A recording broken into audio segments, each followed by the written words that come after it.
The lesson. Oh, yeah.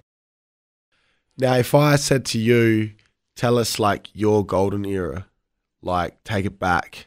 My golden era? Yeah, to describe like what the golden era was like for you. Like I said, like, you know, from the graph thing to go into events, the records you were copping. Yeah, I'd say it'd have to be around, I'm just thinking, because I was always keen to sneak in and, you know, do the window mish in the pubs when I was a teenager. I remember once when I was like, I think it was the day of the dog tour for Bliss N Eso, and I snuck in the window of the pub, and it was the window that like was behind them on stage, and I literally snuck onto the stage behind them as they were playing and managed to get around into the crowd.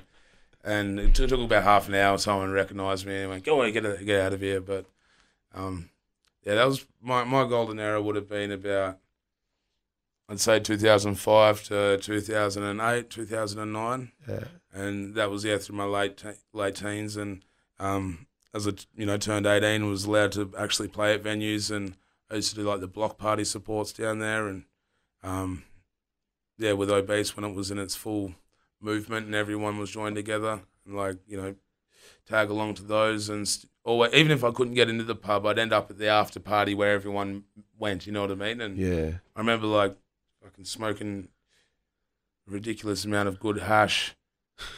And fucking Muff and Plutonic were there, and I was whiting out, and Muff was trying to look after me, and I was just like full greening out on the couch. You know, good times. And then me and Da Vinci, my mate that I'm making the album with, we walked all the way back up the hill to his house, pretty much passing out on each other's shoulders as we were walking. So for me, that was like, you know, the golden era, and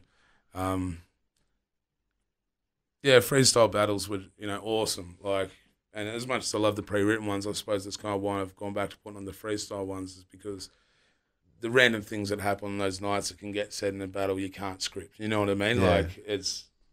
Yeah, the spontaneity of it exactly. is something that you can't substitute with anything else. No, that's it. I think that's one... I mean, like, even with the pre-written battles these days, like, the best bars in the world, if you drop a good freestyle flip, you'll win. You know what I mean? Like, you just got to have that flip. Like, Disaster from America went to New Zealand and battled a Kiwi fella not long ago, and kept saying he looked like Mr. Miyagi. And the Kiwi guy had nothing on Disaster. Like, he was good, don't get me wrong, but Disaster's a beast. And he goes, "Oh, you called, you know," he's like, "Your rap's lost. You called me Mr. Miyagi.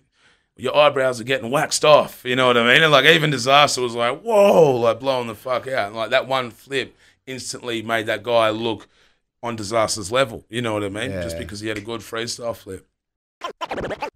The lesson.